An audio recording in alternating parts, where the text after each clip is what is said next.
नमस्कार, मैं उर्वशी नेवड़ेकर। आप देख रहे हैं पुलिस ऑफ इंडिया न्यूज़। भारतीय राष्ट्रीय कांग्रेस के माननीय अध्यक्ष श्री मल्लिकार्जुन खड़गे जी के प्रेरणादायक नेतृत्व में भारतीय राष्ट्रीय कांग्रेस ने अपने 138 वर्ष पूरे कर लिए हैं और 139वें वर्ष में प्रवेश करने वाले हैं। कांग्रेस पार्टी के स्थापना दिवस पर वडोदरा शहर जिला कांग्रेस कमेटी लकड़ी पुल डांडिया बाजार ध्वज फहराया गया। शहर कांग्रेस अध्यक्ष ऋत्विक जोशी, नेता प्रतिपक्ष अमीबेन रावत, पूर्व प्रतिपक्ष नेता चंद्रकांत श्रीवास्तव, वार्ड पार्षद, वार्ड अध्यक्ष एवं सभी कार्यकर्ता उपस्थित रहे। આપણા ભારતીય રાષ્ટ્રીય કોંગ્રેસ પાર્ટીના 139મા સ્થાપના દિવસની ખૂબ ખૂબ શુભેચ્છા પાઠવું છું। 138 વર્ષનો કોંગ્રેસ પાર્ટીનો આપણો સંઘર્ષ, આ દેશને આઝાદી અપાવનારું કોંગ્રેસ અને આઝાદીમાં જ્યારે 28 ડિસેમ્બરે 1885માં મુંબઈમાં તેજપાલ સંસ્કૃત મહાવિદ્યાલય ખાતે જ્યારે કોંગ્રેસ પક્ષની સ્થાપના થઈ, આપણે કલ્પના પણ ના કરી શકીએ કે માત્ર 72 આગેવાનો આ પક્ષની પહેલી મિટિંગમાં હાજર હતા અને 72 આગેવાનોથી આ મિટિંગની શરૂઆત થઈ હતી અને એ જે સિલસિલો છે આગળ ચાલતો ગયો।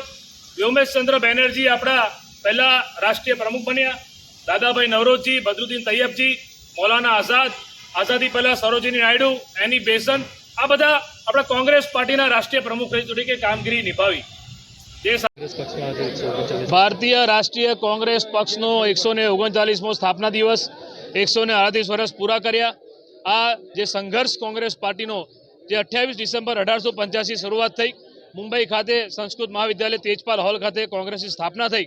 વ્યોમેશચંદ્ર બેનર્જી અમારા કોંગ્રેસ પાર્ટીના પહેલા પ્રમુખ બન્યા, ત્યારબાદ દાદાભાઈ નવરોજી હોય, બદરુદ્દીન તૈયબજી હોય, મૌલાના આઝાદ હોય, સરોજિની નાયડુ હોય, એની બેસન્ટ હોય, આ બધા દેશની આઝાદી પહેલા રાષ્ટ્રીય પ્રમુખ રહી ચૂક્યા છે અને કોંગ્રેસ પાર્ટીએ તો મહિલાને નેતૃત્વ દેશની આઝાદી પહેલા પણ આપ્યું। દેશ આઝાદ થયો, મહાત્મા ગાંધી, સરદાર વલ્લભભાઈ પટેલ, પંડિત જવાહરલાલ નહેરુ આ લોકોના નેતૃત્વમાં દેશમાં બંધારણ બન્યું, ડૉક્ટર બાબા સાહેબ આંબેડકરના નેતૃત્વમાં। અને આ દેશમાં જ્યારે ટાંકણી પણ નથી બનતી ત્યારે પંડિત જવાહરલાલ નહેરુ પ્રધાનમંત્રી બન્યા અને દેશની ધુરા સંભાળી। ત્યારે આપણે ત્યાંથી લઈને આ સુધી તમે નરી આંખે આપણે જેટલું પણ જોઈ શકીએ, શૈક્ષણિક ક્ષેત્ર હોય, IIT, IIM, મોટી મોટી યુનિવર્સિટી, આજે આરોગ્ય ક્ષેત્ર હોય, ઈસરોની સ્થાપના કરી, મોટા મોટા ડેમ બનાવ્યા, આજે સરદાર સરોવર ડેમ જે છે, આવું ઘણું બધું।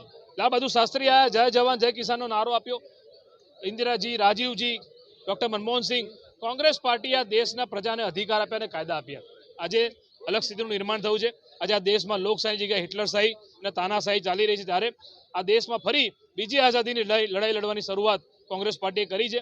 ભારત જોડો યાત્રા નેતા અમારા રાહુલ ગાંધી નેતા જે ભારત જોડો યાત્રા કન્યાકુમારીથી કાશ્મીરની જે યાત્રા કરી અને હવે ભારત જોડો યાત્રા પાર્ટ 2 પણ શરૂ થઈ રહી છે મણિપુરથી મુંબઈ સુધીની 14મી જાન્યુઆરીથી। ત્યારે કાર્યકર્તાઓમાં આગેવાનોનો ઉત્સાહ છે અને આવનાર દિવસમાં કોંગ્રેસ પક્ષ જે પ્રજાના પ્રશ્નો માટે હંમેશા વાચા આપતો રહે છે, એ પ્રજાના પ્રશ્નો લઈને ઘરે ઘરે જઈશું।